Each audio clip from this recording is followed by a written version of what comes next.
Ini dia moderator kita pada hari ini itu ada Mas Raga Bimantoro. Mas Raga ini merupakan mahasiswa Teknik Kimia Universitas Diponegoro. Ini bisa di-scroll lagi. Untuk kontaknya ini buat teman-teman yang mau menghubungi bisa ada nomor WhatsApp-nya dan juga emailnya ya. Nah, ini ada sertifikat yang pernah didapatkan oleh Mas Raga Bimantoro cukup banyak ya, teman-teman bisa lihat. Itu diantaranya ada medali silver dari Asian Innovation and Science Entrepreneur Fair yang diadakan oleh KISA pada tahun 2021, medali perak Olimpiade Kimia yang diadakan oleh POSI 2021, dan ada juga medali emas International Science and Invention Fair yang diadakan oleh ISA pada tahun 2020. Untuk yang lainnya mungkin teman-teman bisa lihat sendiri, itu ada banyak sekali sertifikatnya. Terus untuk pengalaman organisasinya, pada tahun 2020 sampai sekarang, Mas Raga ini sebagai kepala Ristek Teknik Kimia, dan yang kedua sebagai kepala Division Public Relation dari Roy Alfikri, mahasiswa Teknik Kimia, dan yang terakhir pada tahun 2020 sampai 2021 sebagai staf pendidikan dari Himpunan Mahasiswa Teknik Kimia HMTK Undip. Untuk pengalaman kerjanya itu yang pertama ada sebagai Laboratory Research Assistant dan yang kedua sebagai researcher. Ini juga ada pengalaman risetnya ini dari masyarakat Bimantoro. Yang pertama itu judulnya Performance Evaluation of Phase TiO2 Membrane for Agricultural Wastewater Treatment, dan yang kedua Publication Film Based on Chitosan Modified Carrageenan for Food Packaging. Lanjut ada pro-skill-nya itu Mas Raga ini memiliki kemampuan di MS Office, Aspen, HiSys. Bisa di-scroll lagi. Corel Draw dan juga Silent. Oke. Langsung aja ya kita panggil nih Mas Raga Bimantoro. Apakah udah terhubung Mas Raga?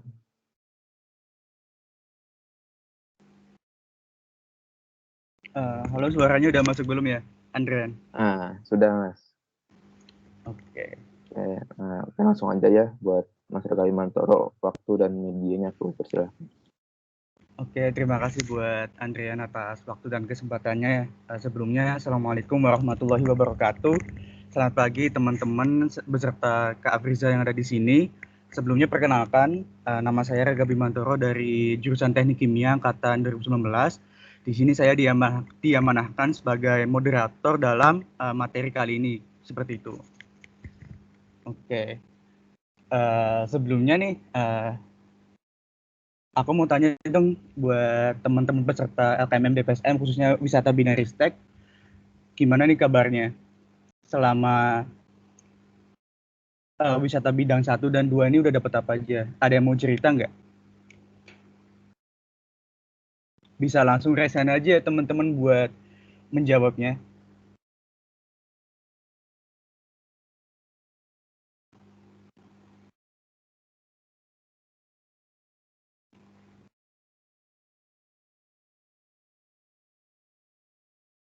Oke, dipersilakan untuk Natasha Rahmanika. Baik Kak, terima kasih. Sebentar. Oke.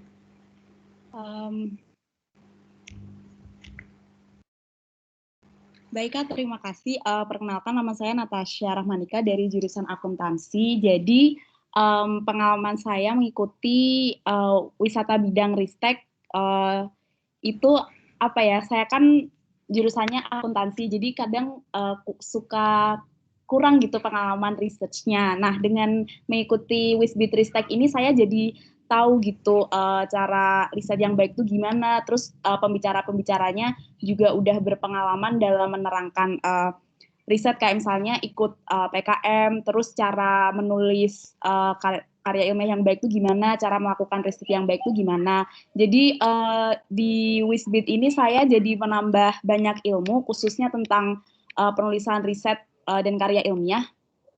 Dan walaupun saya ada di jurusan sosial, saya jadi apa ya, lebih termotivasi untuk mengasah kemampuan riset saya sih Kak, begitu. Terima kasih. Oke, keren. Makasih buat Natasha. Selama ini udah lumayan banyak ya apa yang didapatkan teman-teman. Oke, sekarang aku lanjut aja mungkin ke sesi berikutnya, yaitu penyampaian materi. Namun sebelum penyampaian materi akan aku bacakan terlebih dahulu CV dari pembicara kita pada kali ini. Mungkin untuk operator bisa langsung ditampilkan saja buat CV pembicaranya. Oke teman-teman, jadi pembicara kita pada kali ini yaitu Mbak Friza Nikmatusada. Mbak ini merupakan mahasiswa teknik kimia juga angkatan 2018. Lalu untuk kontaknya sendiri di sini teman-teman bisa dilihat untuk WhatsApp dan email apabila ingin menghubungi langsung Mbaknya seperti itu. Nah, untuk sertifikat yang didapatkan Mbaknya juga udah cukup banyak banget nih teman-teman. Dan yang paling terakhir ini, kalau teman-teman tahu ya, Mbaknya ini merupakan mahasiswa berprestasi 1 tingkat Universitas Diponegoro tahun 2021 yang nantinya akan mewakili Undip ya di tingkat nasional.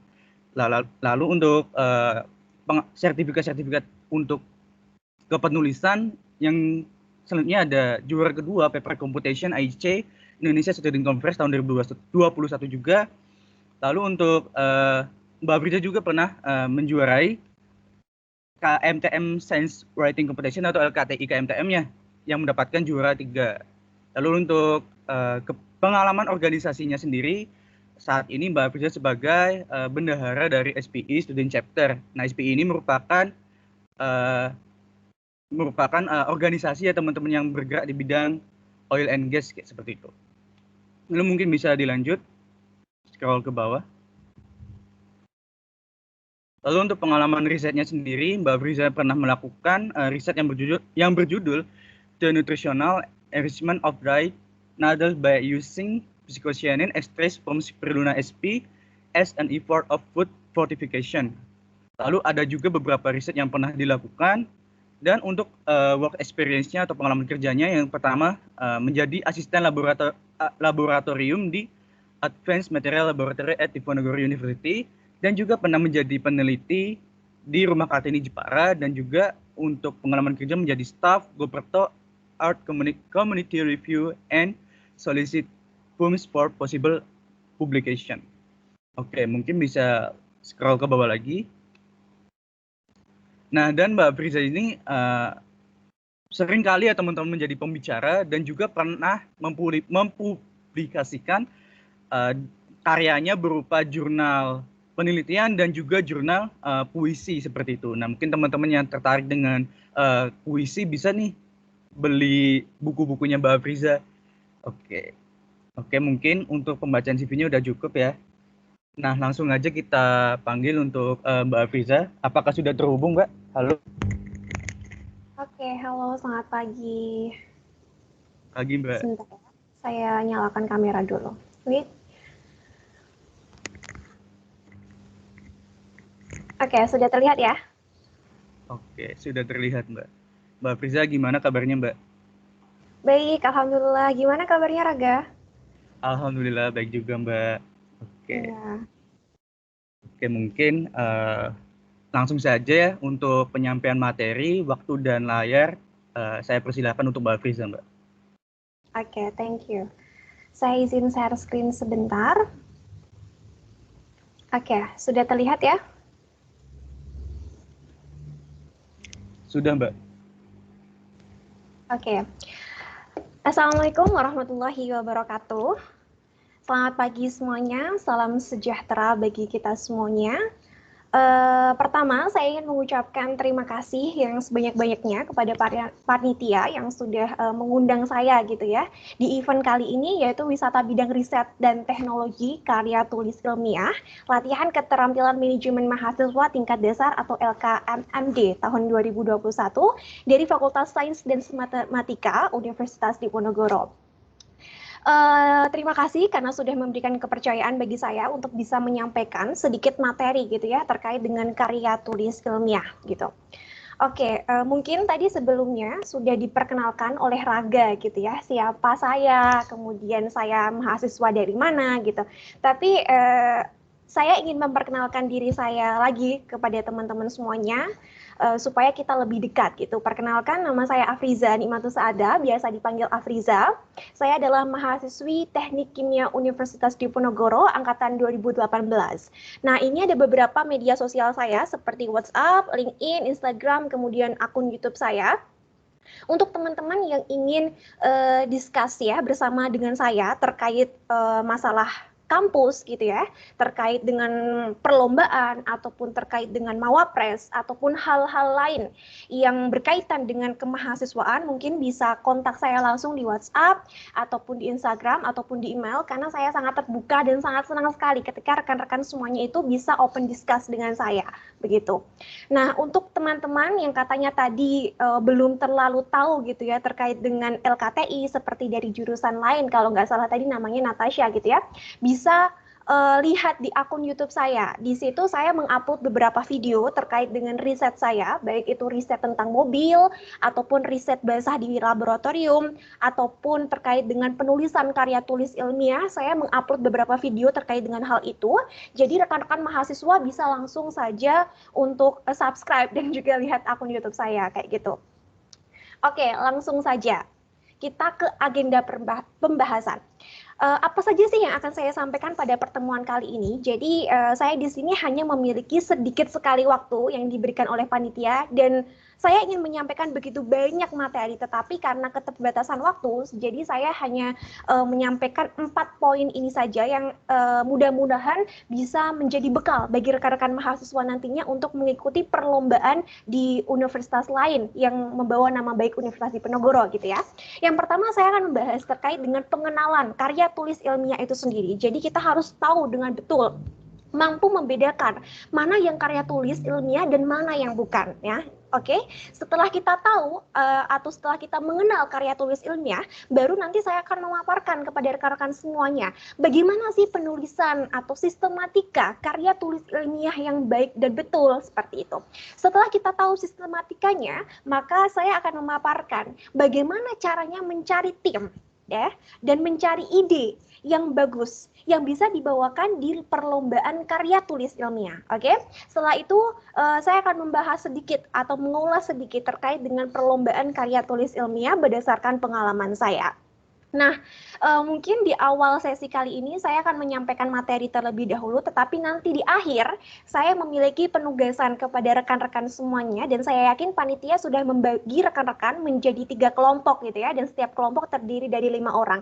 Nah, nantinya saya menginginkan setiap kelompok itu berdiskusi bersama gitu di room-room kecil terkait dengan penugasan yang akan saya berikan nantinya, sehingga tolong rekan-rekan fokus gitu ya terkait dengan apa yang akan saya sampaikan kali ini, karena saya yakin ini akan sangat berguna sekali untuk rekan-rekan nantinya gitu. Oke, langsung saja ke bagian pertama, yaitu pengenalan karya tulis ilmiah. Oke, kenapa sih kok kita perlu membahas karya tulis ilmiah gitu? Sebetulnya rekan-rekan, kalau rekan-rekan perhatikan, Universitas Diponegoro itu memiliki 4 pilar riset ya. Yang pertama itu adalah lomba karya tulis ilmiah. Oke, kemudian yang kedua itu adalah debat ya. Yang ketiga adalah mahasiswa berprestasi atau mawapres, dan yang keempat itu adalah program kreativitas mahasiswa atau PKM. Nah, kalau rekan-rekan perhatikan secara sesama, keempat poin ini memiliki titik fokus yang besar di Universitas Diponegoro karena ini merupakan pilar riset dari Universitas Diponegoro.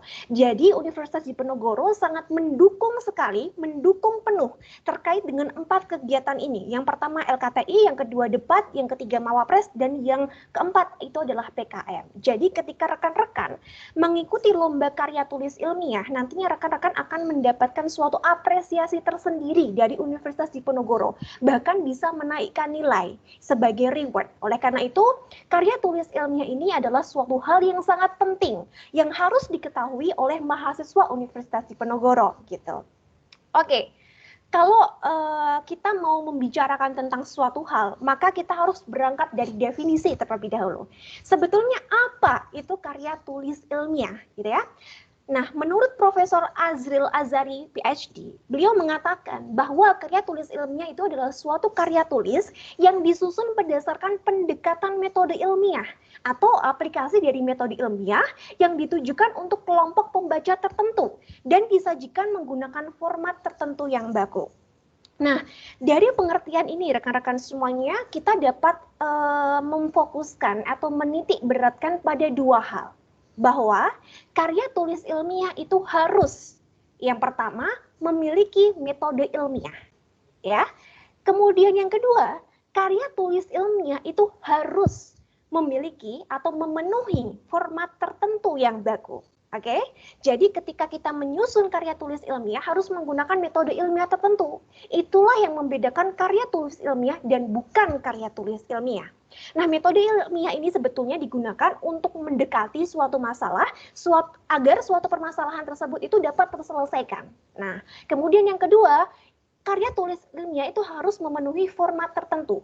Nah, inilah yang membedakan antara dia bukan karya tulis ilmiah dan tidak. Karena suatu karya yang tidak memiliki format tertentu itu kebanyakan adalah non-fiksi atau apa ya, yang tidak digolongkan sebagai karya tulis ilmiah. Kalau dia digolongkan sebagai karya tulis ilmiah, maka dia harus menggunakan format tertentu yang baku, gitu. Oke.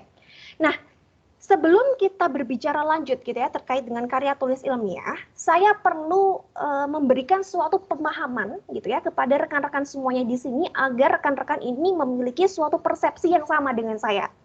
Saya yakin kalau kita membicarakan terkait dengan karya tulis ilmiah, maka pastinya di benak atau di pikiran teman-teman itu yang dibayangkan itu adalah suatu karya tulis yang dilombakan di lomba-lomba LKTI di universitas lain, itu yang disebut karya tulis ilmiah. Saya yakin pasti mahasiswa baru ya, rekan-rekan angkatan 2020, 2019 pasti masih berpikir seperti itu. Tetapi karya tulis ilmiah, teman-teman, sebetulnya bukan hanya membicarakan terkait dengan hal tersebut, tetapi karya tulis ilmiah ini memiliki skop yang luas atau cakupan yang luas.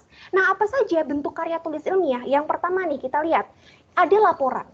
Nah, ketika teman-teman melakukan penelitian ya, praktikum di laboratorium, kemudian menuliskan laporan, nah itu juga bisa dikatakan sebagai karya tulis ilmiah, gitu ya. Yang kedua adalah makalah ilmiah atau scientific paper. Nah, jenis inilah yang biasanya digunakan atau diikut sertakan dalam perlombaan LKTI gitu. Kemudian yang ketiga itu adalah makalah semesterial atau term paper. Nah, biasanya kalau makalah semesterial ini di Indonesia kurang banyak ya ditemukan, tetapi kalau di luar negeri ini banyak sekali ditemukan, karena biasanya mahasiswa luar negeri itu sering sekali disuruh dosennya untuk membuat makalah semesterial atau term paper ini, kayak gitu. Kemudian yang keempat itu adalah skripsi. Saya yakin rekan-rekan semuanya sudah tahu gitu ya apa yang dimaksud dengan skripsi gitu kan. Skripsi adalah syarat akademik untuk gelar S1 gitu. Kemudian yang selanjutnya itu adalah tesis, oke? Tesis itu apa? Tesis itu adalah syarat akademik untuk gelar strata 2 atau S2 gitu ya. Nah, bentuk selanjutnya dari karya tulis ilmiah itu adalah disertasi. Kalau disertasi itu adalah syarat akademik yang diharuskan untuk orang yang menginginkan gelar doktor atau strata 3 gitu kan. Nah, dari sini gitu ya, kita sama-sama bisa mengetahui bahwa ternyata bentuk karya tulis ilmiah itu banyak sekali loh gitu ya. Jadi ketika kita membicarakan terkait dengan KTI atau karya tulis ilmiah, maka kita harus menspesifikkan apa nih yang akan kita bahas, jenis mana nih yang akan kita tinjau gitu ya.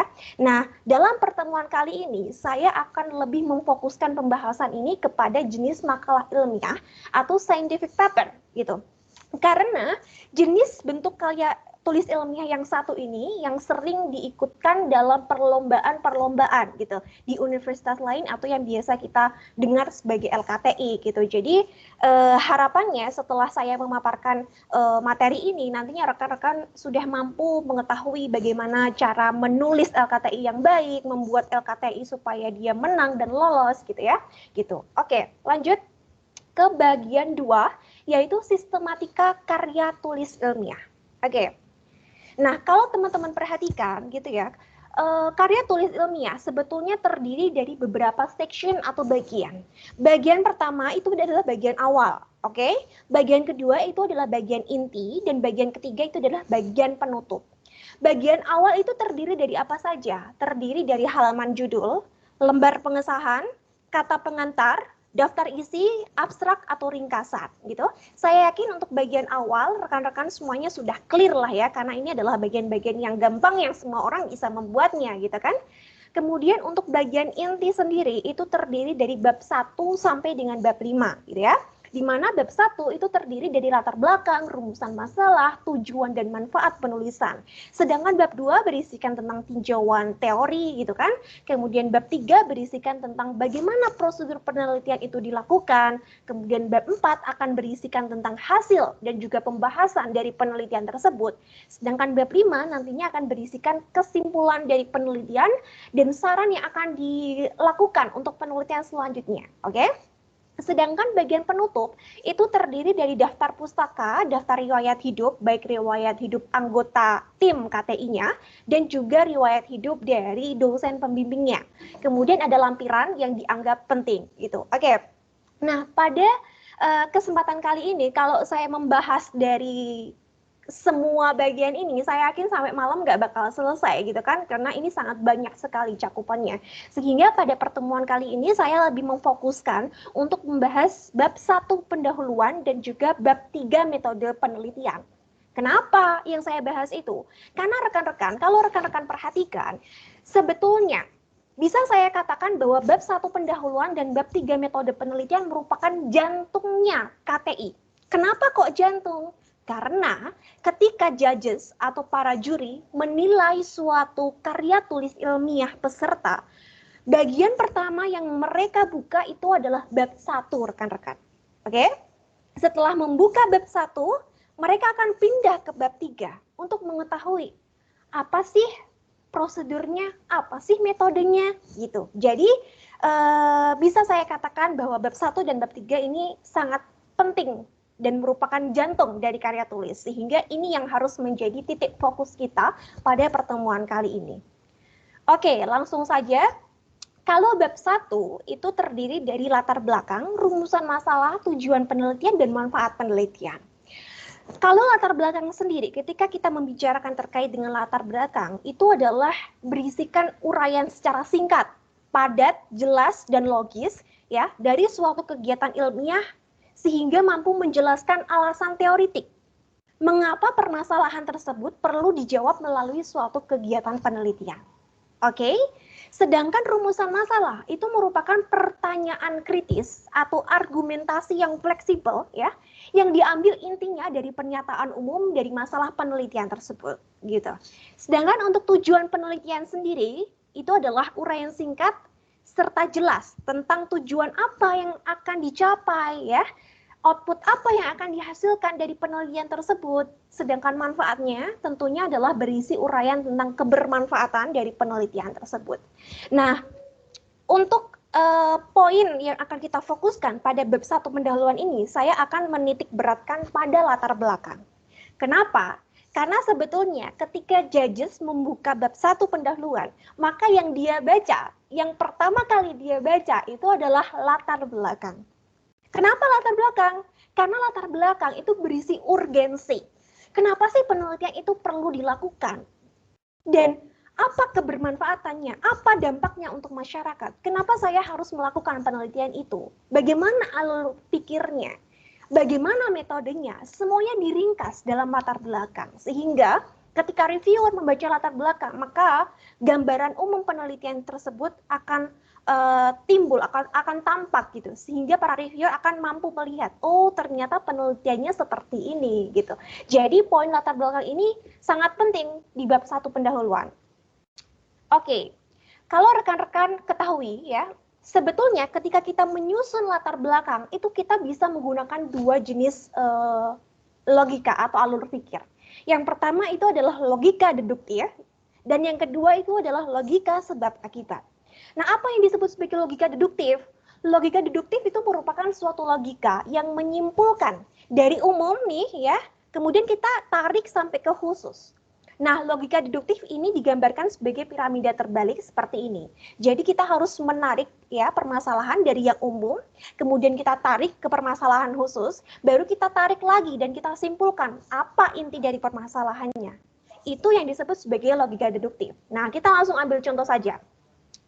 Ini adalah penulisan saya atau penelitian kering saya terkait dengan mikrofilter berbasis biopolimer alginat kitosan dengan metode elektrospinning solusi pencegahan COVID-19.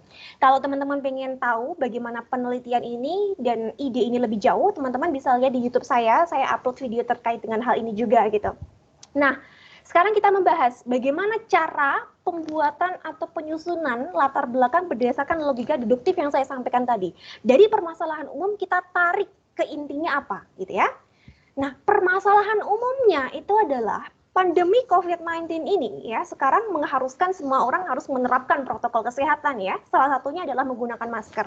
Nah, saking banyaknya orang menggunakan masker nih sampai-sampai limbah masker yang ada di DKI Jakarta saja itu 212 ton per hari. Itu cuma di DKI Jakarta saja gitu ya. Belum dengan kota-kota lainnya. Bayangkan berapa banyak masker yang diproduksi di Indonesia per harinya untuk satu wilayah Indonesia. Begitu banyak sekali. Nah, sayangnya nih, permasalahan khususnya masker yang kita gunakan sehari-hari itu sulit untuk terdegradasi. Dia membutuhkan waktu lama untuk bisa terurai dan permasalahannya adalah di Indonesia ini mengalami defisit pengolahan limbah sebanyak 70.432 ton per hari. Artinya, ada begitu banyak limbah yang tidak bisa diolah, yaitu sebanyak 70.000 ton. Gitu ya. Bayangkan, limbah-limbah yang tidak diolah ini lalu bagaimana? Tentunya mereka akan mencemari lingkungan dan lain sebagainya. Ini adalah masalah khususnya, gitu kan? Jadi masalah khusus kemudian kita tarik ke intinya. Intinya apa? Ya intinya harus diperlukan adanya inovasi substitusi bahan masker yang renewable dan biodegradable. Supaya apa? Supaya masker yang kita gunakan sehari-hari ini tidak menjadi agen pencemar bagi lingkungan, begitu kan? Kemudian kita tarik ke judulnya. Judul penelitiannya apa kalau kayak gitu? Judul penelitiannya adalah mikrofilter berbasis biopolimer. Nah, ini adalah cara untuk menguraikan latar belakang dengan menggunakan logika deduktif. Oke? Sekarang kita ke logika sebab akibat.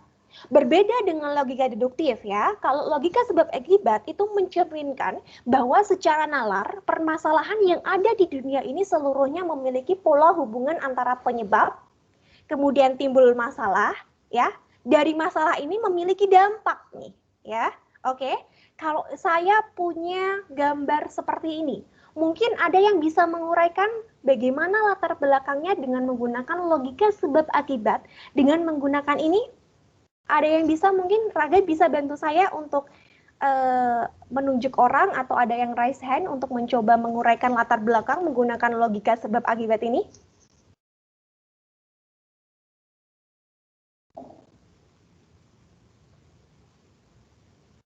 Oke, suara saya masih terdengar ya? Masih, Mbak. Oke, mungkin ada yang ingin mencoba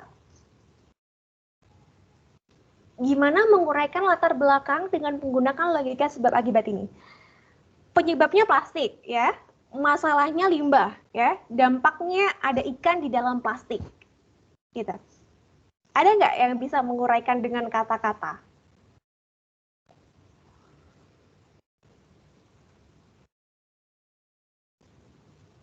Oke, belum ada? Kalau belum ada, saya jawab dulu gitu ya. Karena waktu kita nggak banyak, jadi kalau diminta menunggu, kita nggak ada waktu gitu kan.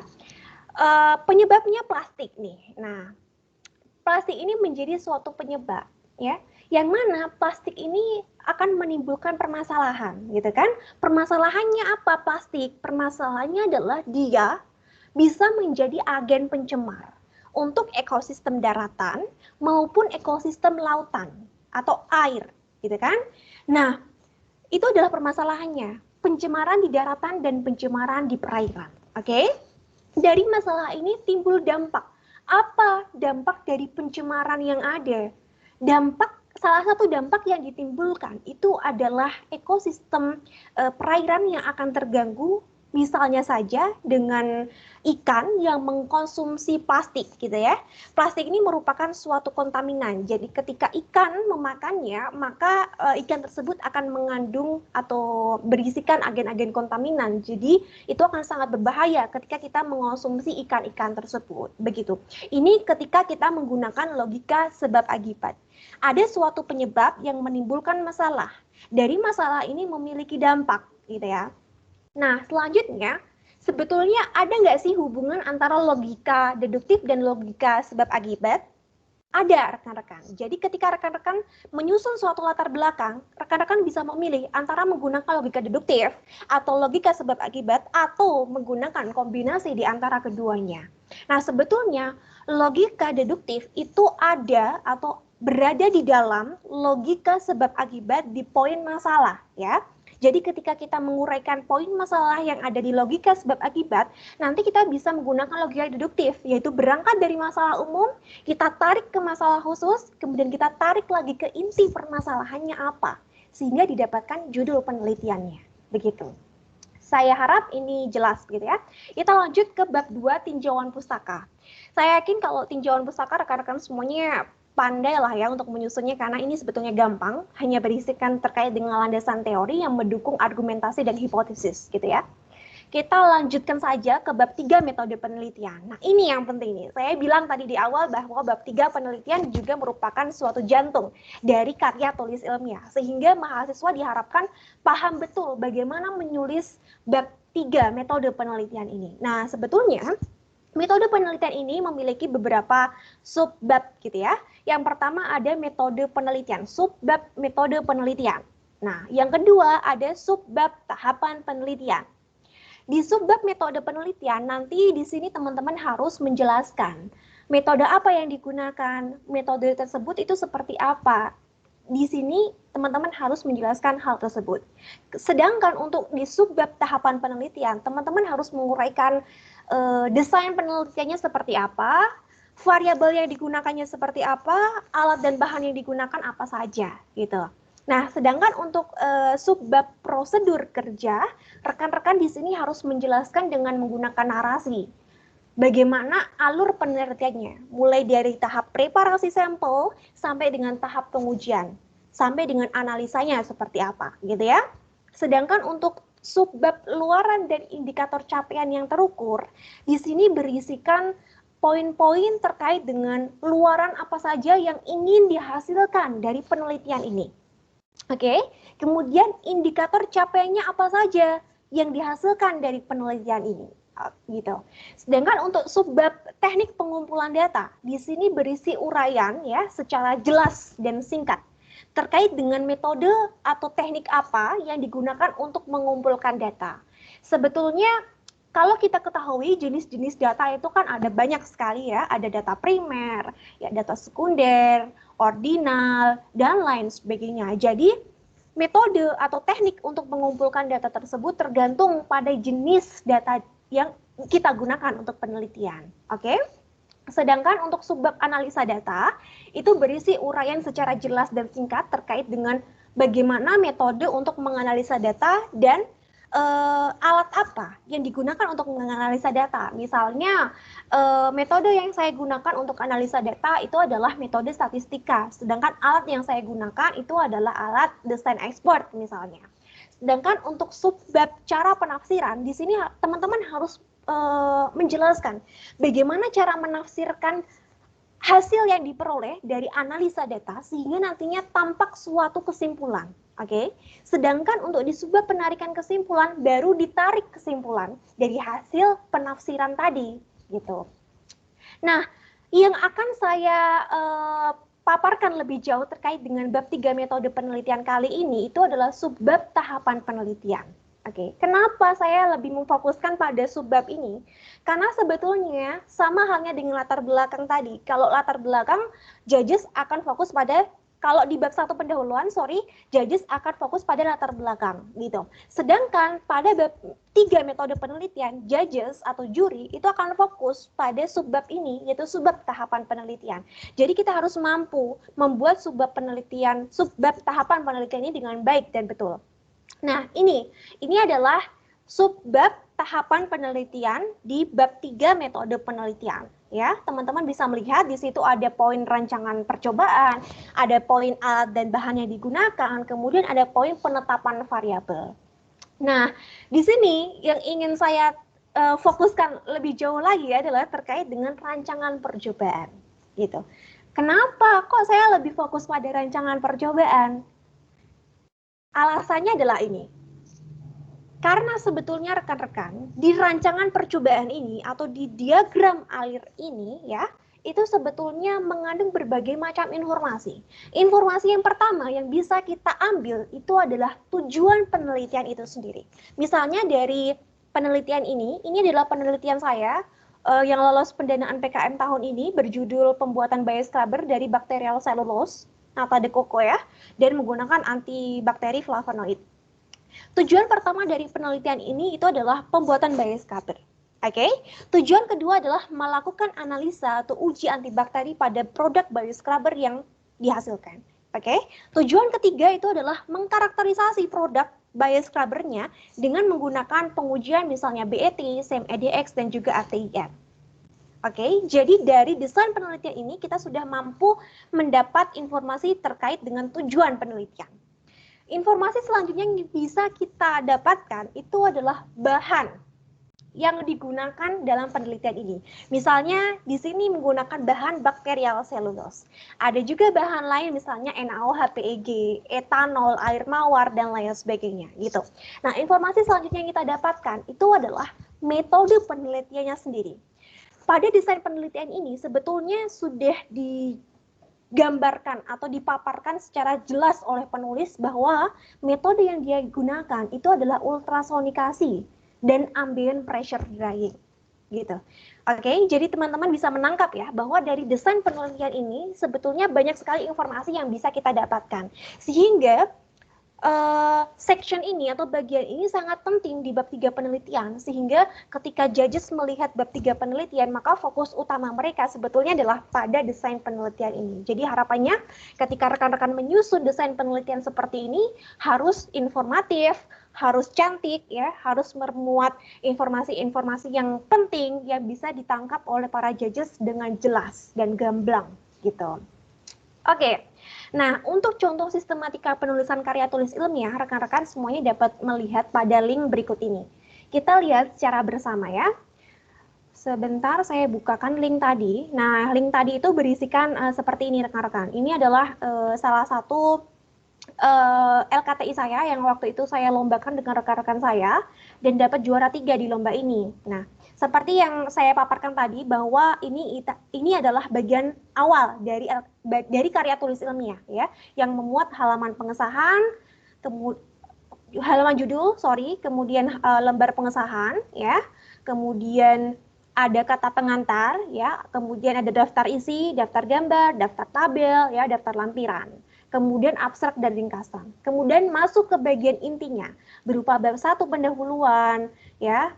Kemudian ada bab 2, bab 3 dan seterusnya serta ada beberapa lampiran. Nanti bisa dilihat di sini rekan-rekan untuk secara lebih detail dan jelasnya kalau rekan-rekan ingin mengikuti perlombaan karya tulis ilmiah dan ingin tahu bagaimana penyusunannya yang baik dan betul, bisa rekan-rekan lihat di link ini gitu ya. Nanti PPT-nya sudah saya share ke panitia sebetulnya. Nah, ini kita lanjutkan saja ke bab 3, pencarian tim dan ide. Karena kita nggak punya waktu banyak ya, jadi saya akan persingkat. Kenapa sih saya ingin memaparkan bagian ini, yaitu bagaimana cara mencari tim dan ide. Kayaknya bagian itu gampang deh, kayaknya semua orang bisa mencari dengan dirinya sendiri deh tanpa bantuan. Salah teman-teman, sebetulnya ketika kita mencari tim dan mencari ide, itu adalah bagian yang sangat krusial dan bahkan tidak semua orang bisa melakukan itu gitu. Dibutuhkan skill-skill tertentu ketika kita ingin mendapatkan suatu tim yang solid gitu ya, dan ide yang luar biasa keren gitu. Bahkan saya sendiri pengalaman, saya baru bisa menemukan tim yang solid itu adalah di semester 3 atau 4 gitu. Padahal saya sudah mengikuti perlombaan LKTI itu sejak semester 1 gitu. Karena apa? Karena itu saya belum bisa menemukan tim yang memang bisa diajak kerjasama gitu. Makanya ini adalah hal yang sangat penting yang harus mahasiswa ketahui, bahwa tim itu bukan masalah sepele, tapi itu adalah masalah yang sangat urgent dalam suatu perlombaan, khususnya perlombaan KTI. Karena dengan tim yang solid, maka kita akan dengan mudah untuk mendapatkan gelar juara itu. Makanya sih Michael Jordan itu bilang kalau talent wins games, but teamwork and intelligence win championship. Dan itu benar, dan itu saya rasakan sendiri gitu. Nah, gimana sih caranya mencari tim? Yang pertama, teman-teman harus mengidentifikasikan kebutuhan atau tugas masing-masing personil. Okay? For the example in this event, itu kan consists of different background, right? Ada yang chemical engineering, ada yang mana tadi dari sospol ya, atau dari mana tadi? Dan ada dari departemen-departemen lain yang kita different background.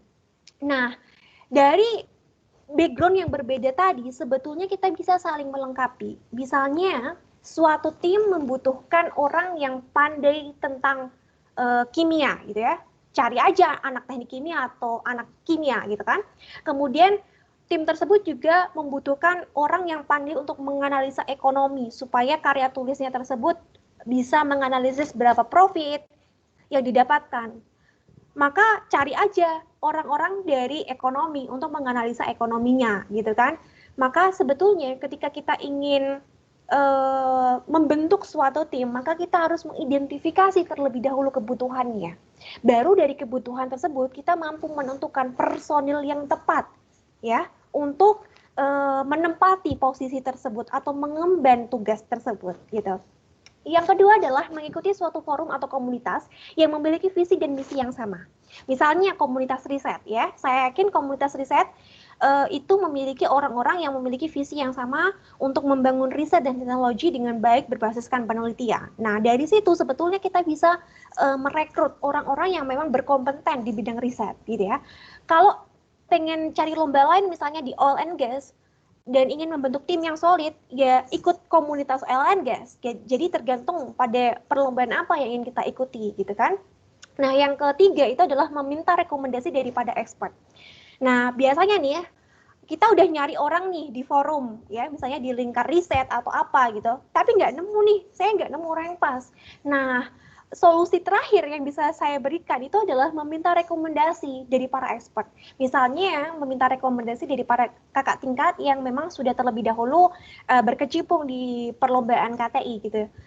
Mbak, Mas, mana sih orang yang tepat yang harus saya ajak lomba untuk KTI? Pasti mereka akan memberikan rekomendasi nama untuk kalian yang bisa kalian ajak kerjasama gitu. Nah, kemudian setelah kalian mencari orang-orang tersebut ya, dan mengumpulkannya menjadi satu, langkah selanjutnya yang harus dilakukan adalah membangun tim yang solid. Membangun tim yang solid ini, kita harus memiliki visi dan misi yang sama. Ya, kemudian harus ada rasa saling percaya, ada rasa saling tanggung jawab dan memahami peran masing-masing. Itu adalah kunci untuk menjadi tim yang solid. Dan inilah yang harus diimplementasikan untuk dapat membangun tim yang solid gitu. Oke, setelah mencari tim yang solid, selanjutnya kita udah punya tim nih. Nah, langkah selanjutnya yang harus kita lakukan adalah mencari ide. Oke, ide apa nih yang akan kita bawakan di tim ini? Gimana sih cara mencari ide? Simple, rekan-rekan. Cara mencari ide adalah dengan menggunakan pola pikir ini. Jadi dari problem, kita berpikir, ya. Setelah kita berpikir, kita mendapatkan solution, gitu kan? Nah, contohnya seperti ini. Ini adalah penelitian saya terkait dengan fortifikasi dari mie instan, itu ya, dari mikroalga Spirulina sp gitu, di mana mikroalga Spirulina sp ini mengandung vicosianin yang dapat mencegah kanker karena mengandung antioksidan yang tinggi.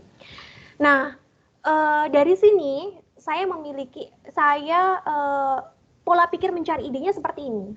Dari problem, mie instan ya yang dijual saat ini tentunya kita ketahui sendiri ya bahwa Mie instan itu mengandung banyak sekali bahan-bahan kimia yang sangat berbahaya sekali ketika kita mengonsumsinya dalam jumlah yang banyak. Misalnya pengawet gitu ya, natrium benzoat, mononatrium metabisulfit, dan senyawa-senyawa penyedap lainnya yang tidak baik untuk kesehatan, sehingga hal tersebut yang menjadi pemicu kanker. Itu yang menjadi problem. Lalu saya berpikir, bagaimana caranya saya membuat mie tetapi tidak mengandung senyawa-senyawa yang berbahaya tersebut, bahkan justru bisa mencegah kanker. Dari awalnya mie menimbulkan kanker menjadi mie yang mencegah kanker. Solusinya adalah, gampang. Mie yang tadi ya, kita tambahin saja senyawa yang bisa mencegah kanker. Salah satu senyawa yang bisa menjadi kanker kita bisa dapatkan dari alga Spirulina sp. Seperti itu. Simpel kan rekan-rekan sebetulnya? Nah, selanjutnya ini adalah penelitian saya terkait dengan biodegradable plastik atau plastik yang mudah untuk diuraikan. Ini juga sama, bahan dasarnya itu adalah Spirulina sp, saya ekstrak ya. Saya kultivasikan dulu mikroalganya, kemudian saya ekstrak, kemudian saya cetak, ditambahkan dengan beberapa senyawa-senyawa tertentu untuk bisa membuat si plastik ini mudah terdegradasi. Dan saya sudah tes, saya rendam di tanah, saya rendam di air, dan memang ini mudah sekali untuk terurai dan aman untuk dimakan gitu. Oke, dari penjelasan saya tersebut terkait dengan biodegradable, mungkin ada rekan-rekan yang ingin menguraikan dengan kata-kata seperti saya tadi, bagaimana problemnya, gimana berpikirnya, dan bagaimana solusinya. Mungkin ada yang ingin berbicara? Yang ingin berbicara langsung rasain aja ya teman-teman. Silakan. Saya ingin mendengar suaranya nih rekan-rekan dari LKMMD AFM. Aktif-aktif nggak nih? Gitu. Oke, dari Andreas Kevin, silakan dipersilakan. Oke, silakan Andreas. Sebelumnya perkenalkan, nama saya Andreas Kevin Santoso. Saya dari jurusan Teknik Kimia, delegasi HMTK. Saya izin menguraikan ya Mbak. Untuk tadi kan biodegradable, berarti problemnya pasti banyak plastik di luar sana itu masih susah untuk diuraikan, sehingga ya menyebabkan pencemaran gitu, pencemaran di lingkungan sekitar. Habis itu ada pola pikir untuk menciptakan plastik yang mudah terurai gitu, jadi tidak mencemari lingkungan, sehingga terciptalah solusi, yaitu ya itu menciptakan plastik biodegradable gitu Mbak. Terima kasih. Oke, terima kasih Andreas dari tekniknya ya, keren. Lanjutkan ya aktifnya. Betul sekali yang Andreas katakan, pola pikirnya sudah betul, dari problemnya yang Andreas uraikan sudah betul ya, bahwa banyak sekali plastik yang unbiodegradable, artinya tidak mudah untuk diuraikan, sehingga pola pikirnya seperti itu, bagaimana cara menciptakan plastik yang mudah terdegradasi dan aman untuk lingkungan, dan solusinya ya tadi gitu kan, betul sekali. Oke, saya tadi bilang ya bahwa saya memiliki penugasan untuk rekan-rekan semuanya yang sepertinya panitia sudah membagi rekan-rekan semuanya menjadi 3 tim, per tim 5 orang. Nah, penugasannya apa? Penugasannya setiap tim saya harapkan mampu menyusun ide atau mencari ide dan menyusun latar belakang. Nah, penyusunan latar belakang boleh dalam bentuk poin-poin ya, yang seperti example saya tadi dengan menggunakan logika deduktif, logika sebab akibat atau kombinasi di antara keduanya, atau boleh juga dengan menggunakan paragraf, langsung diuraikan dengan paragraf juga boleh. Tetapi kalau tidak sempat menguraikan secara paragraf, poin-poin saja juga boleh. Dan nantinya harapannya setelah kalian berdiskusi di room-room kecil selama 10 menit, rekan-rekan harus mempresentasikan dalam bentuk PowerPoint atau Word juga nggak apa-apa selama 3 menit untuk masing-masing kelompok gitu ya. Jadi jangan sampai diskusinya lebih dari 10 menit dan jangan sampai presentasinya lebih dari 3 menit itu. Mungkin dari penugasan ini ada yang kurang jelas, ada yang ingin ditanyakan? Silakan.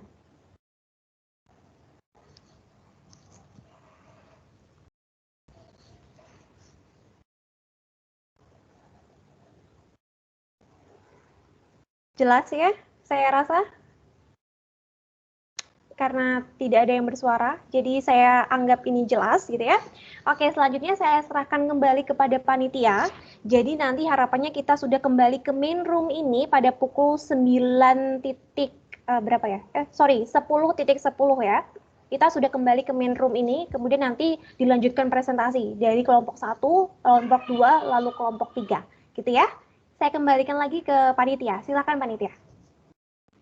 Oke, baik Mbak Friza. Untuk teman-teman udah bisa dilihat bagian-bagian kelompoknya. Di situ ada terdiri dari 3 kelompok. Sudah panitia share ke meeting chat ya. Lalu untuk operator bisa langsung saja dibuatkan untuk breakout room-nya.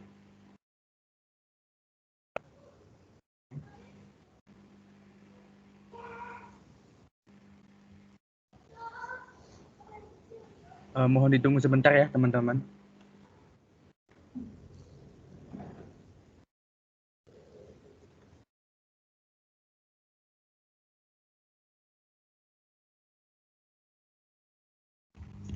Oke, untuk breakout room-nya udah dibuat sama operator. Apakah di teman-teman bisa dilihat ya?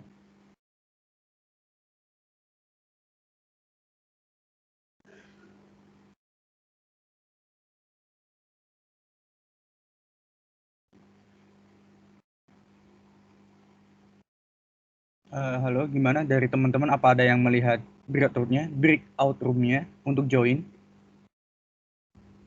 Kalau dari saya belum ada, Kak, maaf. Oh, oke, belum ya.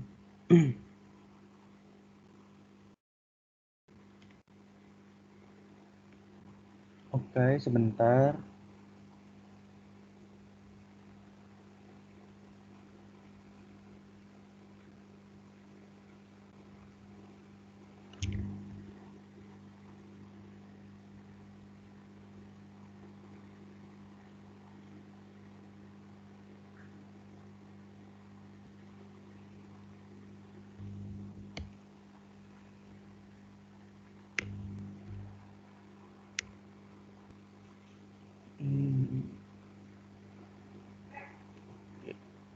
Oh ya, sebelumnya Mas tanya dulu ke teman-teman semua, ada fitur buat breakout room-nya nggak ya? Di bar yang ada meeting chat kan, sebelahnya ada meeting chat, lalu ada emoji, sebelah lagi titik 3 atau breakout room ya di Teams teman-teman?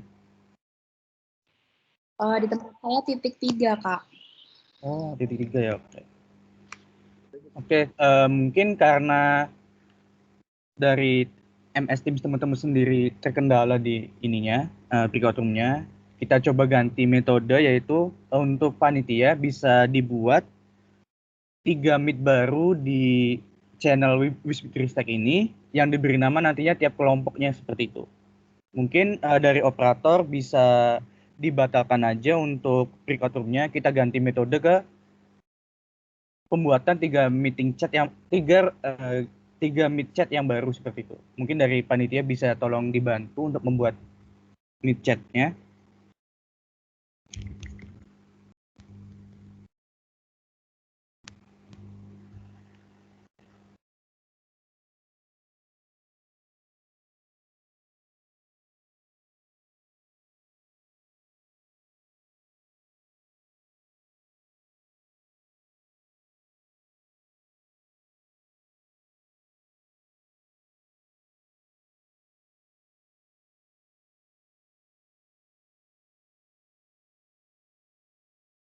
Oke, baik teman-teman, sudah ada meeting chat, silakan meet chat maksudnya teman-teman silakan keluar ke chatnya, itu udah ada kelompok 2 ya, silakan yang kelompok 2 bisa join. Udah ada 2 meeting now sekarang. Nanti teman-teman join ke tiap kelompoknya.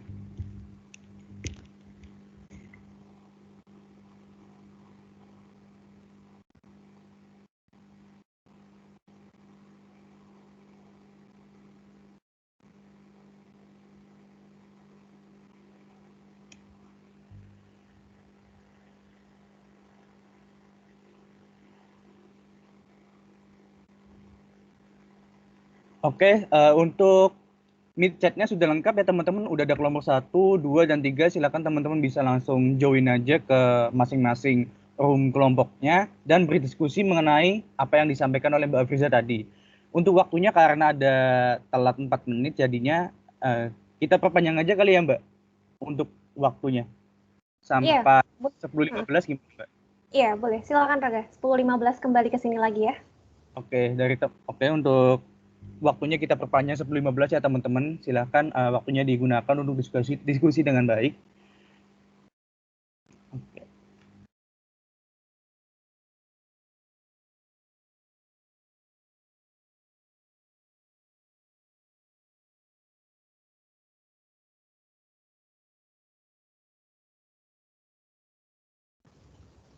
Oke, rekan-rekan panitia, saya juga izin ya untuk join ke beberapa kelompok. Jadi nanti saya akan pindah dari kelompok 1, 2, dan 3 gitu ya. Oke, dipersilakan Mbak. Oke.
Oke, baik karena udah pada join dari teman-temannya juga,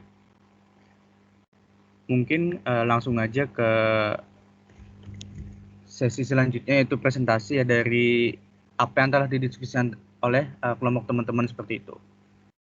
Oke, mungkin untuk presentasi yang pertama dimulai dari kelompok 1 aja kali ya. Oke. Untuk kelompok 1 dipersilahkan disiapkan hasil diskusinya, diberi waktu 3 menit untuk mempresentasikan hasil diskusinya tersebut.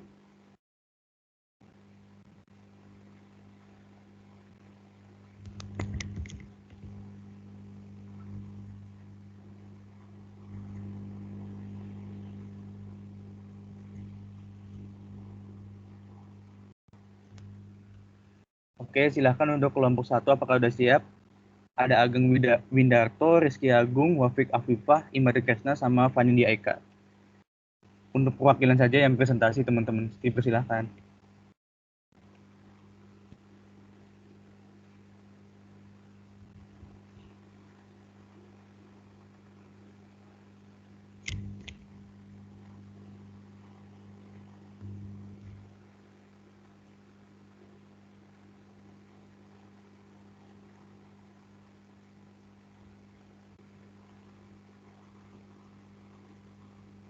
Oke, siapa yang mau presentasi biar panitia jadikan sebagai presenternya.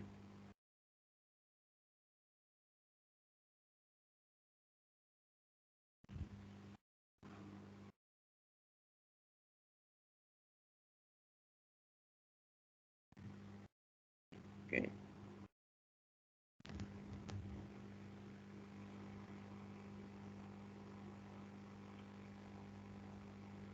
Halo teman-teman, suaranya masuk nggak ya? Masuk, Mas. Oke, dari kelompok 1 ada yang mau share screen siapa?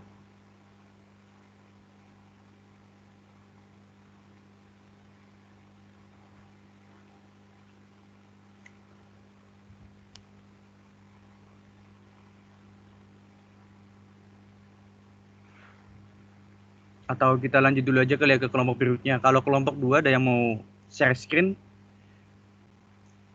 yang share screen nanti panitia jadikan sebagai presenter. Oke, ada yang mau share screen buat presentasi kelompok 2? Oke, Salsabila. Aku, Kak. Oke, Salsabila ya.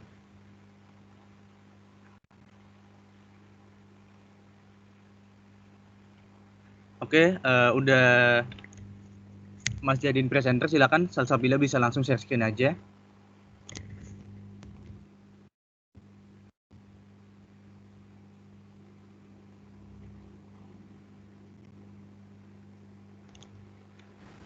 Sudah terlihat belum ya? Sudah. Gimana nih teman-teman kelompok 2? Ada yang mau ngejelasin nggak?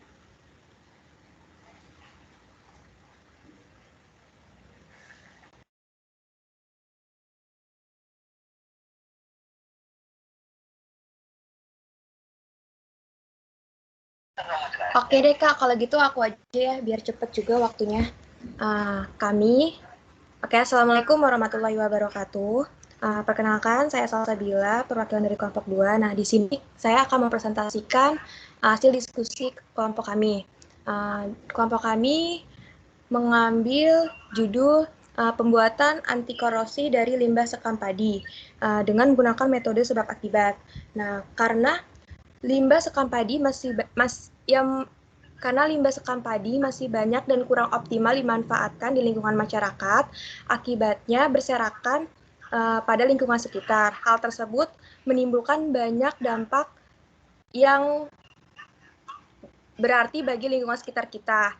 Nah, menurut tinjauan pustaka, limbah sekam padi itu mengandung 87-90% silikon, sehingga nantinya dapat menjadi bahan alternatif untuk anti korosi pada besi maupun baja. Sekian presentasi dari kelompok kami. Terima kasih. Oke, terima kasih buat Salsabila atas presentasinya. Untuk Mbak Friza, ingin menanggapi langsung atau presentasi semua dulu ya, Mbak? Silakan presentasi semua dulu aja. Oke. Terus langsung dilanjut aja buat teman-teman kelompok 3, silakan yang mau presentasi ya siapa? Saya Natasha izin share screen, Kak. Nanti yang presentasi teman saya. Oke, Natasha. Silakan bisa langsung share screen ya, Natasha. Oh iya, sebentar ya, Kak.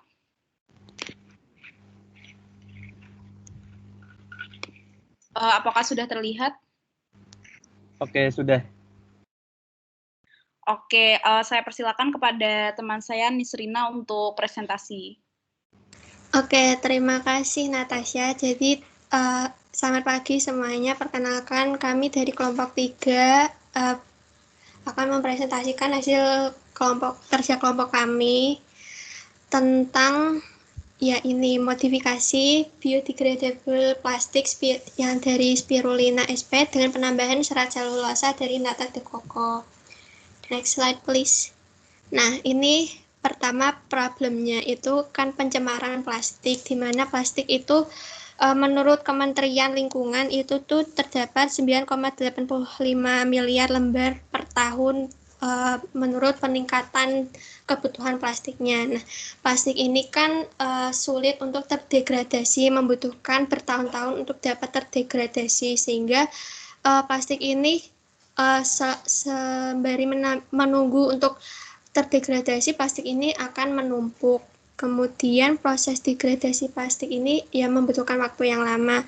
Nah, kami mendapatkan ide yang merupakan modifikasi dari idenya Mbak Afriza tadi mengenai bioplastik yang sudah ada itu menggunakan spirulina. Nah, berdasarkan yang telah kami baca, jadi itu bioplastik itu kurang kuat karena tergantung dari gliserol yang digunakan juga, sehingga membutuhkan serat lain untuk memperkuatnya lagi, yaitu menggunakan serat selulosa dari Nata de coco. Next slide please. Nah, thinkingnya itu kita berpikir bagaimana kita dapat memanfaatkan serat selulosa yang memiliki potensi ikatannya itu lebih kuat untuk berpotensi memperkuat ikatan dalam plastik. Jadi itu nanti metodenya itu kita menggunakan air kelapa dengan menggunakan fermentasi dengan bantuan bakteri Acetobacter silinum sehingga menjadi Nata de coco. Nah, nanti itu dicampurkan juga dengan metode dari pembuatan bioplastik tadi dari spirulina. Kemudian next slide please. Nah, itu solusinya itu dengan membuat bioplastik dengan kombinasi spirulina sp dengan Nata de coco sehingga diperoleh plastik yang dapat terdegradasi lebih cepat dan lebih kuat ketahanannya dengan memanfaatkan serat selulosanya tadi, sehingga di sini itu plastiknya tidak hanya bergantung pada gliserolnya saja untuk ketahanannya, tapi itu juga dengan menggunakan serat selulosa dari Nata de coco. Sekian dari kelompok kami, mohon maaf apabila ada kesalahannya. Terima kasih. Wassalamualaikum warahmatullahi wabarakatuh. Oke, waalaikumsalam warahmatullahi wabarakatuh. Oke, keren. Makasih buat kelompok 3 untuk presentasinya. Kesannya kita balik ke kelompok 1. Apa kelompok 1 udah siap?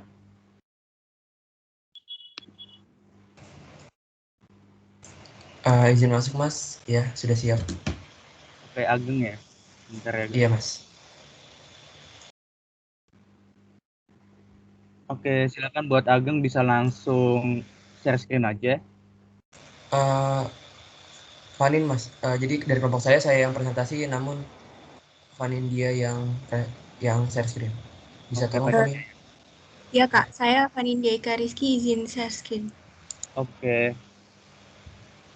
Oke, untuk Vanin bisa langsung share screen.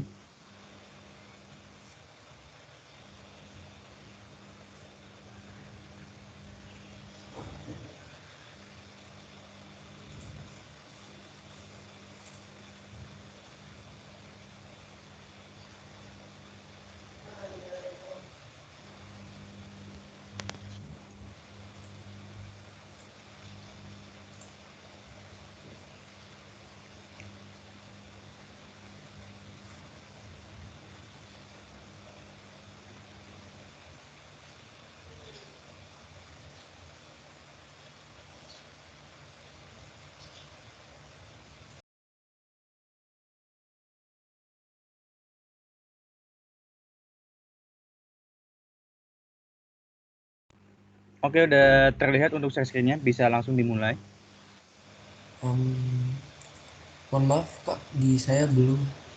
Tolong Fanny. Ya sudah. Oke, sebelumnya perkenalkan nama saya Agung Dartojati. Saya di sini mewakili kelompok 1 untuk menyampaikan presentasi dari hasil diskusi kami. Sebelumnya mohon maaf karena tadi ada masalah jaringan di share screen, jadi kita harus melewati kelompok 1. Oke. Pertama-tama itu kita mengalami masalah karena perkuliahan online membuat mahasiswa terlalu lama menatap layar gadget. Seperti yang kita tahu, di era corona ini kita selalu menggunakan daring, yang dimana mungkin kita sehari itu bisa di atas 5 jam untuk mengikuti kelas, praktikum, asistensi, dan lain-lain. Nah, terus kita berpikir apa sih dampaknya? Ternyata salah satu dampak yang paling terganggu itu adalah kesehatan mata, yang seperti mata mudah lelah dan juga pastinya bisa menyebabkan minus kepada mahasiswa. Selain itu juga ada radiasi elektromagnetik yang didapat dari gawai yang kita pakai pada saat pembelajaran. Lalu bagaimana sih dari kita semua setelah diskusi solusinya? Nah, dari kami berpendapat bahwa alat dari lidah mertua untuk mengurangi radiasi dalam mengurangi efek sampingnya, lidah mertua dibuat ekstra kalau dicampurkan pada screen layar gadget. Seperti yang kita tahu, Sansevieria atau lidah mertua itu merupakan tanaman yang mampu menyerap radiasi dan juga hal-hal buruk yang dilepaskan oleh gadget. Oleh karena itu, kita mempunyai ide untuk mengembangkan ekstrak lidah mertua yang dipakai di screen laptop kita atau gawai lainnya untuk mengurangi radiasi dan juga dampak negatif dari pemakaian yang terlalu lama gawai. Seperti itu, kurang lebih seperti itu. Mungkin sekian presentasi dari kelompok 1. Saya akhiri. Wassalamualaikum warahmatullahi wabarakatuh. Oke, waalaikumsalam warahmatullahi wabarakatuh. Oke, mantap juga ya lidah mertua idenya. Oke, terima kasih buat kelompok 1 udah mempresentasikan hasil diskusinya. Selanjutnya aku kembalikan ke Mbak Friza untuk melanjutkan sesi presentasinya, Mbak. Baik, oke, terima kasih. Kita tanggapi dulu ya untuk teman-teman semuanya tugasnya. Pertama, ini untuk semua keseluruhan kelompok. Poin yang ingin saya sampaikan adalah keberanian.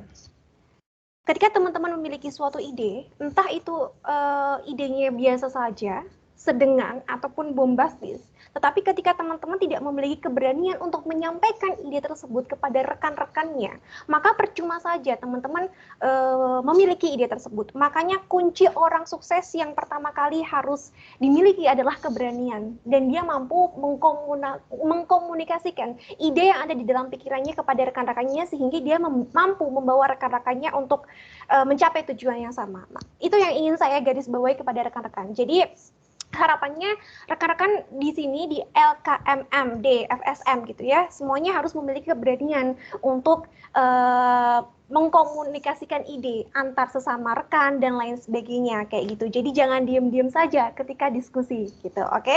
Yang kedua itu adalah teknik diskusi rekan-rekan. Tadi saya keliling nih dari kelompok 1 ke kelompok 2 dan kelompok 3 gitu ya.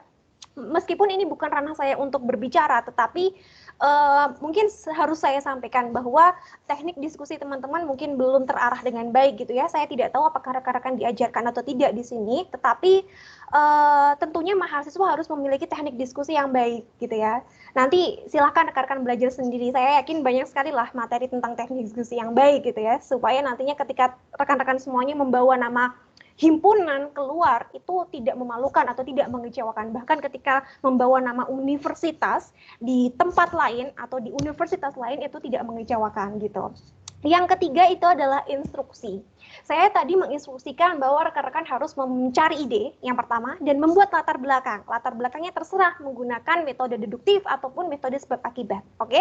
Nah, sedangkan dari kelompok 2 tadi hanya mencantumkan masalah sebab akibat, artinya mencantumkan latar belakang. Kemudian dari 3 hanya mencantumkan terkait dengan pencarian ide, tetapi belum mencantumkan terkait dengan latar belakang, apakah menggunakan deduktif ataukah menggunakan sebab akibat. Sedangkan di kelompok 1 ini saya masih belum melihat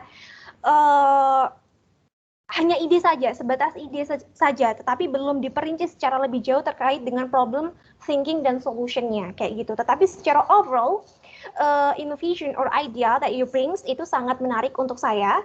Ada yang memanfaatkan lidah mertua untuk screen layar, ada yang menambahkan bacterial cellulose dari nata de coco di biodegradable plastiknya. It's interesting and it's amazing. Kemudian ada yang anti korosi dari limbah sekam padi gitu. Itu sangat menarik sekali dan harapannya ide yang teman-teman paparkan tadi ya ke saya itu bukan hanya sebatas ide saja, tetapi harapannya semoga setelah mengikuti pelatihan ini ataupun acara ini, rekan-rekan bisa merealisasikan ide tersebut gitu ya. Entah itu di event PKM tahun depan, atau penelitian sendiri dengan biaya mandiri, dan lain sebagainya. Tapi saya berharap rekan-rekan you can to realize and make sure that your idea bisa menjadi ide yang benar-benar nyata di dunia sungguhan gitu. Oke. Itu masukan dan kritik dari saya. Kalau rekan-rekan ingin berdiskusi terkait lebih jauh terkait dengan ide yang tadi rekan-rekan sampaikan, atau terkait dengan hal apapun, silakan kontak saya, because I'm feel free to contact. Kalian bisa berdiskusi lebih banyak dengan saya. Oke, saya lanjutkan untuk share screen. Kalau gitu, ada satu pembahasan lagi yang akan kita lanjutkan untuk berdiskusi bersama. Oke, wait. Kita masuk ke bagian terakhir, yaitu bagian keempat, perlombaan KTI. Oke, ini nih, mungkin yang ditunggu sama teman-teman gitu kan. Saya sebagai seorang maba angkatan 2020 atau angkatan 2019 pengen banget nih ikut lomba KTI gitu kan. Sebenarnya lomba LKTI itu apa sih? Dia itu adalah suatu ajang perlombaan yang diadakan oleh instansi atau perguruan tinggi untuk mahasiswa. Biasanya nih LKTI itu boleh diikuti satu orang atau boleh diikuti dalam bentuk tim, tapi pada umumnya dia dalam bentuk tim gitu. Nah, tahapan LKTI biasanya itu mereka membaginya menjadi 3 tahap. Yang pertama itu adalah abstrak. Jadi teman-teman dan tim harus mengumpulkan abstrak kepada panitia. Nah, dari abstrak tersebut yang berisi ringkasan penelitian, maka para judges akan menentukan mana tim-tim yang lolos nih. Oke? Setelah lolos, biasanya ada 25 sampai dengan 100 tim yang lolos pada tahap abstrak. Kemudian teman-teman akan masuk ke tahap selanjutnya, yaitu tahap full paper. Oke? Jadi pada tahap ini teman-teman harus mengirimkan karya tulis yang full atau biasa kita sebut sebagai full paper. Dan ini biasanya yang diloloskan untuk tahap berikutnya itu hanya 10 sampai dengan 15 tim, ya, jarang di atas itu. Nah, setelah dinyatakan lolos di tahap full paper, maka teman-teman itu memiliki predikat sebagai finalis gitu. Nah, setelah menjadi finalis, teman-teman akan masuk kepada grand final atau presentation stage. Jadi pada presentation stage nanti teman-teman akan mempresentasikan ide dan inovasi teman-teman kayak gitu. Nah, nanti baru dari sesi presentasi ini para judges ya akan menilai, menimbang, memilih dan akan dipilih 1 sampai 3 juara. Ada juga yang memiliki harapan 1, harapan 2, harapan 3, tetapi itu jarang sih. Biasanya juaranya hanya sampai dengan 3 kayak gitu. Ini secara umum gambaran LKTI seperti ini gitu. Selanjutnya gimana sih tips dan trik agar lolos LKTI gitu ya? Yang pertama yang harus teman-teman lakukan adalah cari perlombaan dengan peluang yang besar. Perlombaan dengan peluang yang besar tuh seperti apa, Mbak? Misalnya perlombaan LKTI yang dia diselenggarakan oleh universitas yang mohon maaf nih ya, mohon maaf dia belum memiliki nama yang begitu besar misalnya ya, misalnya di Indonesia bagian mana gitu kayak gitu ya, yang dia belum memiliki nama yang besar. Nah, biasanya peluang untuk lolos di LKTI tersebut itu akan semakin besar. Nah, baru kalau teman-teman sudah bisa menang ya di LKTI yang memang belum memiliki nama yang begitu besar, baru teman-teman nantinya bisa menjajal atau mencoba ke LKTI lainnya yang diselenggarakan oleh universitas-universitas besar, misalnya UI, UGM, ITB, dan lain sebagainya. Jadi target pertama, silakan ikuti perlombaan yang grade-nya rendah dulu lah, baru nanti perlahan-lahan teman-teman naikkan sedikit demi sedikit gitu. Yang kedua adalah memilih tim yang solid seperti yang saya utarakan pada presentasi sebelumnya gitu ya. Yang ketiga adalah banyak konsultasi dengan para expert. Jadi rekan-rekan itu harus bisa menyerap ilmu dari berbagai macam bidang, berbagai macam orang gitu. Jadi banyak-banyaklah berkonsultasi dengan para expert kalau ingin lolos di LKTI. Karena saya yakin orang-orang yang lolos di LKTI pasti memiliki cara tersendiri, cara yang unik untuk bisa lolos di LKTI kayak gitu. Yang keempat itu adalah buat KTI sesuai panduan. Yang seperti saya utarakan tadi bahwa LKTI itu memiliki format yang baku gitu. Jadi ketika rekan-rekan salah ya dalam menyusun KTI, salah tidak sesuai dengan panduannya, maka secara otomatis KTI kalian tidak akan diterima oleh panitia. Meskipun ide kalian bagus sekali dan belum pernah dibawakan oleh orang lain, tetapi ketika kalian salah dalam format, sudah auto tidak lolos. Itu yang perlu diperhatikan gitu ya. Jadi format sangat penting. Selanjutnya adalah memaksimalkan di bagian proposal dan presentasi. Tentunya ketika kalian sudah lolos proposal, yang perlu kalian fokuskan adalah presentasi kayak gitu. Selanjutnya fokus dalam perlombaan, artinya ketika sedang mengikuti satu perlombaan, usahakan fokus dulu pada satu perlombaan itu. Baru setelah selesai perlombaan itu beralih ke perlombaan lain gitu. Tapi ketika kalian sudah expert gitu ya, sudah sering lomba, menurut saya boleh untuk mengikuti perlombaan banyak sekali gitu boleh. Tapi kalau sudah expert gitu ya, kalau baru permulaan beginner, fokus saja dulu pada satu lomba kayak gitu. Selanjutnya adalah cari masalah yang krusial dan jarang ditemukan. Itu caranya gimana? Supaya mengetahui bahwa permasalahan tersebut jarang ditemukan, tinggal search di Google. Misalnya tadi ada ide pembuatan biodegradable dari spirulina ditambahkan dengan nata de coco. Cari di Google apakah ide tersebut sudah ada atau belum gitu. Nanti kita bisa menilai. Kalau sudah ada berarti kita perlu modifikasi. Kalau belum ada berarti oke, lanjutkan dan cari referensi untuk memperdalam ide tersebut gitu kan. Kemudian yang terakhir yang juga sangat penting itu adalah hindari plagiasi gitu. Kita tidak boleh memplagiasi gitu ya. Itu yang perlu saya tekankan karena plagiasi di lingkungan Universitas Diponegoro ini bisa dibilang cukup tinggi gitu ya. Jadi harapannya rekan-rekan di sini tidak melakukan hal tersebut gitu. Oke. Dan ini adalah salah satu beberapa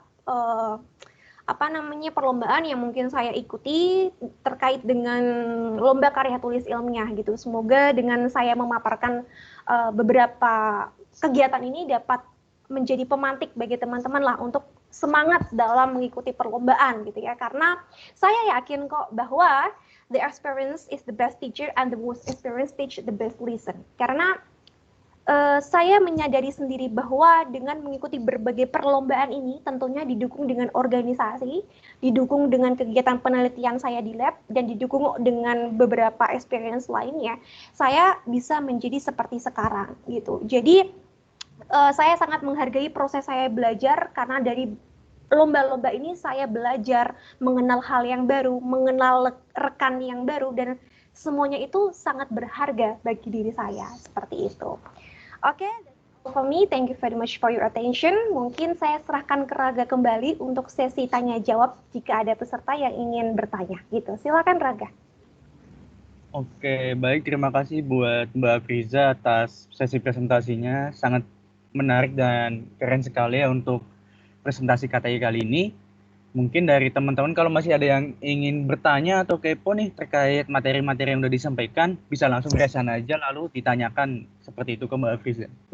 Monggo teman-teman kalau yang ada yang ingin bertanya, saya buka termin 1 untuk 2 sesi penanya. Oke, di sini udah ada Natasha ya yang pertama. Oke, silakan Natasha bisa langsung on mic saja. Terima kasih Kak Raga. Sebelumnya, apakah suara saya sudah terdengar? Oke, sudah Natasha. Baik, perkenalkan nama saya Natasha Rahmanika dari jurusan akuntansi, delegasi BEM FEB. Saya ingin bertanya kepada Kak Afriza, terutama tentang pencarian tim untuk LKTI. Jadi pertanyaan saya ketika kita pada tahap pertama sudah merasa menemukan tim yang cocok dengan kita.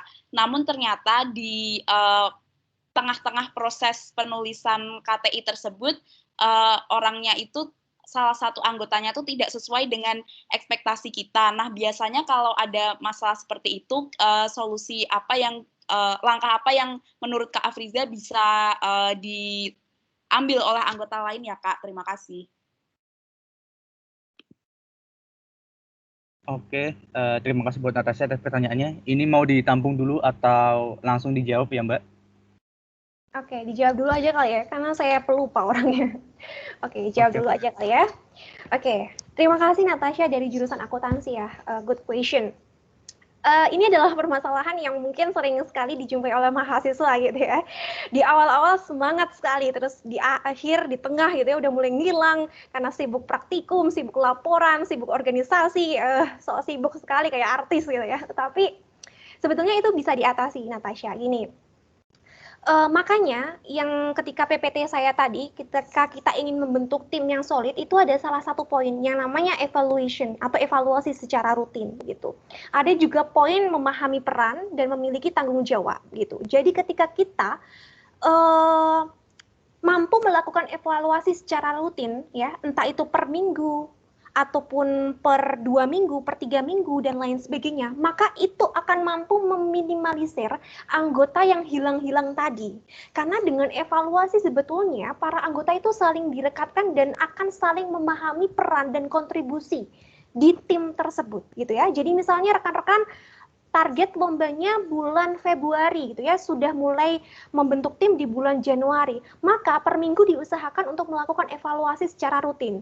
Oke, progres minggu ini seperti apa, target minggu depan seperti apa, minggu depan lagi kita meeting, minggu depan lagi kita meeting, kayak gitu. Jadi yang menjadi permasalahan mahasiswa Universitas Diponegoro gitu ya adalah deadliners garis keras, nggak bisa dihindari itu kayaknya sudah kodrat dari Universitas Diponegoro, yakin deh. Karena orang-orang Universitas Diponegoro itu memiliki deadliners keras, makanya mereka kalau ada lomba misalnya targetnya Februari, itu Februari awal baru running atau baru rapat dan lain sebagainya. Nah itu yang tidak boleh dihindari dan itu yang justru memberikan pressure yang berat bagi anggota sehingga dia melarikan diri karena memiliki rasa pressure yang berat tadi. Kalau kita runningnya sudah mulai dari awal, sudah dicicil, per minggu ada evaluasi, itu pasti akan meminimalisir hal tersebut gitu, Natasha. Bisa diterima? Baik Kak, terima kasih. Berarti diusahakan kalau ikut lomba itu kita sudah menyiapkan jauh-jauh hari dan rutin melakukan evaluasi dan meeting-meeting supaya beban anggota itu tidak terlalu berat gitu ya Kak? Iya, betul sekali, betul. Baik Kak Afriza, sudah paham. Terima kasih banyak Kak. Oke, sama-sama.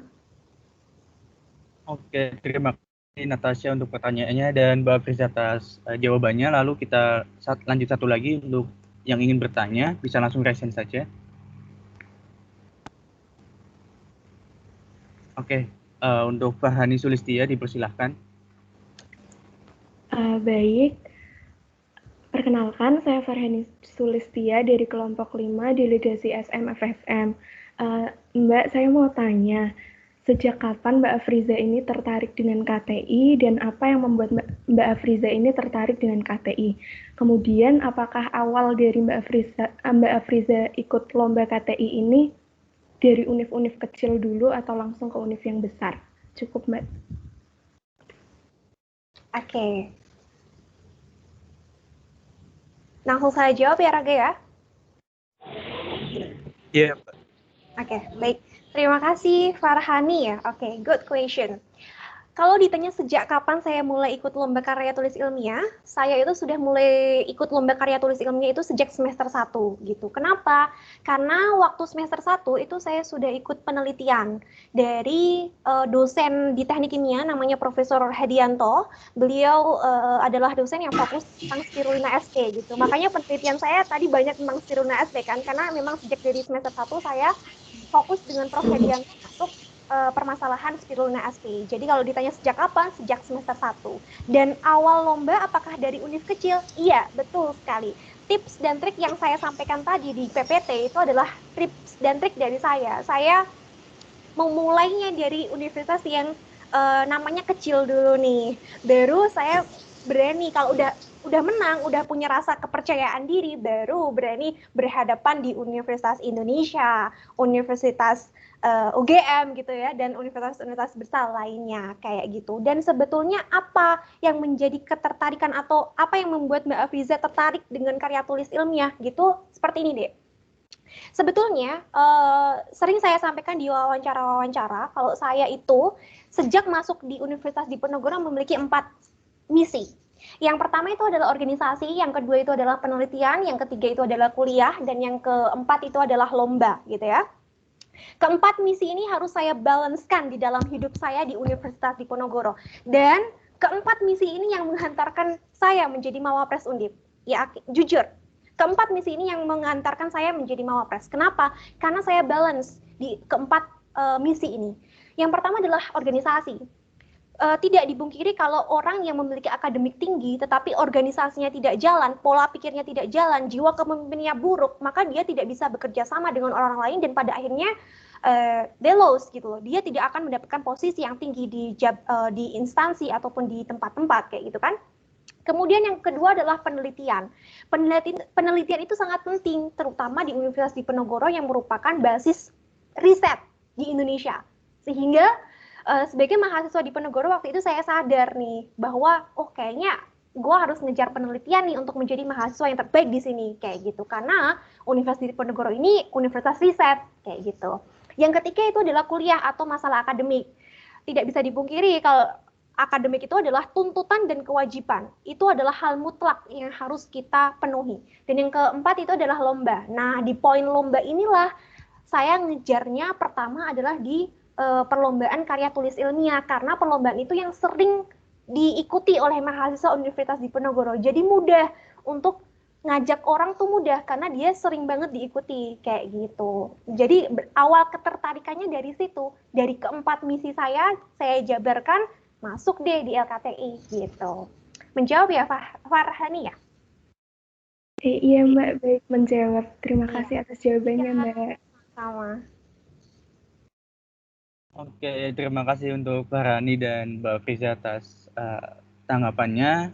Oke, karena waktunya dirasa sudah habis ya, untuk sesi tanya jawabnya kita akhiri ya teman-teman semua. Apabila teman-teman di sini ada yang ingin ditanyakan lagi atau masih kepo terkait materi KTI ini, nanti bisa langsung menghubungi Mbak Friza saja seperti itu untuk berdiskusi secara lanjut. Nah, untuk sesi selanjutnya akan saya bacakan ya kesimpulan terkait dengan materi pada kali ini. Jadi materi pada kali ini itu yaitu KTI atau karya tulis ilmiah yang merupakan suatu karya tulis yang disusun berdasarkan pendekatan metode ilmiah yang ditunjukkan untuk kelompok atau pembaca tertentu yang disajikan menggunakan format yang baku. Di mana bentuk KTI ini sendiri itu ada beberapa ya teman-teman, ada laporan, lalu ada makalah semesterial, skripsi, tesis, dan disertasi. Lalu untuk format penulisan KTI yang perlu teman-teman ketahui ada bagian awal, bab 1, bab 2, bab 3, lalu ada bab 4, hasil pembahasan, dan bab 5, serta bagian penutup. Lalu untuk bagian 1 di pendahuluan itu terdapat latar belakang, rumusan masalah, penelitian, manfaat penelitian, latar belakang, di mana latar belakang ini bisa menggunakan logika deduktif dan sebab akibat. Lalu dalam pencarian ide ini, teman-teman yang perlu digarisbawahi bahwasanya ada identifikasi kebutuhan tim, mengikuti komunitas yang memiliki visi dan misi yang sama, meminta rekomendasi dari para expert, membangun tim yang solid, serta dalam pencarian ide ini alurnya yaitu problem atau latar belakang, lalu berpikir dan juga solusi ya. Lalu untuk tips dan tips lolos KTI, yang pertama ada cari peluang lomba yang menangnya besar, bentuk tim yang solid, lalu minta rekomendasi dari para expert, dan juga lain-lain. Nanti teman-teman bisa lihat sendiri di materi PPT-nya. Oke, itulah kesimpulan yang bisa saya bacakan. Mungkin selanjutnya adalah sesi closing statement ya dari Mbak Friza. Dipersilahkan untuk memberikan closing statement-nya pada peserta kali ini gitu Mbak. Baik, terima kasih Raga. Pertama, saya ingin mengucapkan terima kasih kembali ya untuk rekan-rekan panitia karena saya diberikan kesempatan yang berharga untuk bertemu adik-adik semuanya gitu ya di sini di event yang luar biasa kali ini, dan harapannya semoga materi yang saya sampaikan kali ini bisa menjadi bekal untuk adik-adik semuanya untuk mengikuti perlombaan LKTI gitu. Mari kita bersama-sama menjunjung tinggi nama baik Universitas Diponegoro, mengibarkan bendera Diponegoro di universitas lain sehingga ketika kita bekerja gitu ya, kita bangga nih membawa alma mater kita Universitas Diponegoro gitu.